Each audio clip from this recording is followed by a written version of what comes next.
আসসালামু আলাইকুম। এই যে দেখেন আমি এই মধুটা ফালাক ফুড নামক একটা অনলাইন প্রতিষ্ঠান, যারা বলে যে তারা পিওর মধু নাকি অনলাইনে ডেলিভারিতে দিয়ে থাকে, তারা নাকি বিদেশেও বিভিন্ন চাষের মধু ডেলিভারি দিয়ে থাকে। আমিও এরকম বিশ্বাস করে এই মধুটা আপনার অনলাইন থেকে অর্ডার দিয়েছিলাম, এরকম দুইটা, আরেকটা আছে। তো মধুটা বলা ছিল যে এটা ক্রিস্টাল হানি। মধুটা আনার পরে আমি আপনার টেস্ট করছি, আপনার এত বাজে মধু, আপনার যে চিন্তার বাইরে। আমার মনে হয়েছিল যে আমার যদি কোনো মানে নষ্ট করে থেকে টাকায় এই ফালাক ফুড থেকে এই মধুটা কিনে আমি আমার টাকাটা একদম জলে ফালাইছি। এই মধুটা মূলত আমার যা ধারণা, মোটেও আপনার এই যে দেখেন একদম চাক্কা মধুটা শক্ত হয়ে আছে, এটা বলে ক্রিস্টাল হানি। এই যে মধুটা, এটা মোটেও কোনো মধু না, আবার চিনিও না। ওরা কি করছে, ওরা স্যাগারেন দিয়ে মধুর কোনো কেমিক্যাল দিয়ে এই মধুটা তৈরি করছে।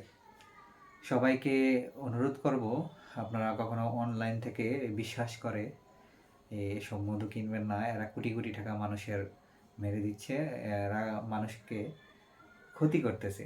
এই ভোক্তা অধিকার অধিদপ্তরকেও বলবো যে এসব প্রতিষ্ঠানকে আপনারা জরিমানা করুন, আর এসব প্রোডাক্ট যেন অনলাইনে বিক্রি না করতে পারে।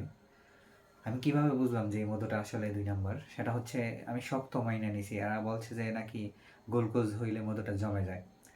মধুটা আনার পরে 1 চামচ মধু নিলে আপনার প্রায় আধা কেজি গ্লাসে পুরাটা এমন মিষ্টি হয়, আপনি মিষ্টির জন্য খাইতে পারবেন না।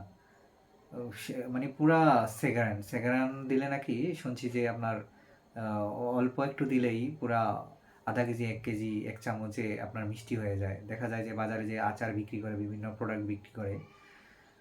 তো আনার পরে ভাবলাম যে জীবনে আর কোনোদিন অনলাইন থেকে এই মধু অর্ডার দিব না। সবাইকে সচেতন করার জন্য মূলত এই ভিডিওটি করা। আমার খুব খারাপ লেগেছে। আসলে টাকা হচ্ছে এমন একটা জিনিস, সবাই কষ্ট করে ইনকাম করে।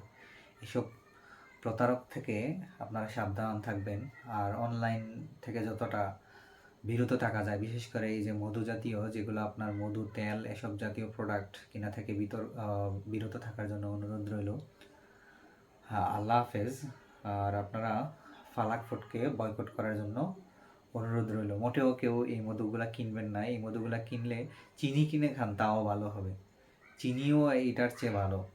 আপনার এরা এতটা অথেন্টিক মনে হয়েছিল আমার কাছে যে আসলে মনে হয় অরিজিনাল কোনো মধু দিবে বা ক্রিস্টাল হানি দিবে, কিন্তু নেওয়ার পরে দেখলাম যে এর চেয়ে আর বাজে মধু আমার জীবনেও খাই নেই। আমি অনেক অরিজিনাল মধু খেয়েছি, কিন্তু এই মধুটা আপনারা কেউ ভুলেও টেস্ট করবেন না। যদি একবার টেস্ট করেন জীবনে আর মনে হবে যে মধুই খাবেন না। একটু মধুও খাওয়া যায় না। মানে এত মিষ্টি, এত মানে আপনার মনে হবে যে এটা মানে মুখে দিতে পারবেন না, এত পরিমাণে মধুর আপনার নাই এটার মধ্যে। আর এই প্রতিষ্ঠানের সবার দৃষ্টি আকর্ষণ করছি, দয়া করে মানুষকে ঠকাবেন না। আপনারা মানুষকে এভাবে মানে ঠকাইয়ে কি লাভ আমি বুঝতেছি না। এভাবে যে আপনারা চাষের মধু, আমি চাষের মধু মেনে নিয়েছি, কিন্তু এটা তো মধুই না, মধুর চাষের মধু না, আপনার চিনিও দেয় নেই। পুরোপুরি একটা সেগ্রান দিয়া, কেমিক্যাল দিয়ে একটা প্রোডাক্ট তৈরি করে মানুষকে অনলাইনে বোকা বানিয়ে এরা মানুষের কাছ থেকে হাজার হাজার লাখ লাখ কোটি কোটি টাকা হাতিয়ে নিচ্ছে সাধারণ মানুষের কাছ থেকে। আমি একজন আইনজীবী, যদিও এই এইসব প্রতারণের আমিও সম্মুখীন হলাম, শিকার হলাম। আল্লাহ হাফেজ। আবার অন্য কোনো দিন অন্য কোনো বিষয় নিয়ে কথা বলবো। আজকের মতো বিদায় নিচ্ছি।